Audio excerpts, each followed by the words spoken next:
नमस्कार मित्रांनो, तुम्ही पाहतात आपल्या स्वागत भाऊच्या कोंबड्या आणि बदलापूरमध्ये हे पक्षी आहेत मित्रांनो. आणि या कोंबडीने गावठी पद्धतीने अंड्यांवरती बसून इतकी पिल्लं काढलेली आहेत. आणि आजचा जो व्हिडिओ आहे ना, तो ग्रोथसाठीच आहे. आणि ग्रोथ करण्यासाठी त्याने काय केलं आहे स्वागत भाऊने ते सांगतोय मित्रांनो मी तुम्हाला.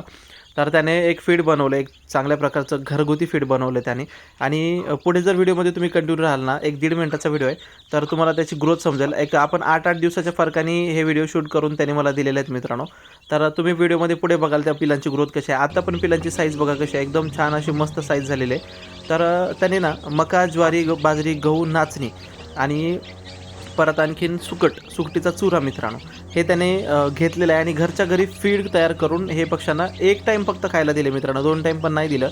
जस्ट एक टाईम त्यांना देऊन ना पक्ष्यांची एवढी छान अशी ग्रोथ झालेली आहे, खूप म्हणजे खूप मस्त ग्रोथ झालेली आहे. आणि एरवी मग बाकी ते बाहेर फिरून खातात मित्रांनो.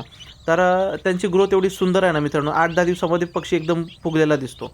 तर तुम्ही त्याच्यामध्ये ना मिनरल मिक्सचर आणि पोल्ट्री ऑइल पण मिक्स करू शकता जर तुम्हाला बनवायचं असेल. सध्या बाजरी तुम्ही जास्त घेतली तर बरं होईल, का तर हिवाळ्याचे दिवस आहेत आणि जास्त प्रमाणामध्ये बाजरी घेतली तर त्यांना उष्णता पण मिळेल मित्रांनो आतून. तर त्यांची ग्रोथ बघा कशी आहे. तर तुम्ही पण नक्की करा आणि व्हिडिओ आवडल्यास नक्की लाईक करा, शेअर करा आणि सबस्क्राईब करा. थँक्यू.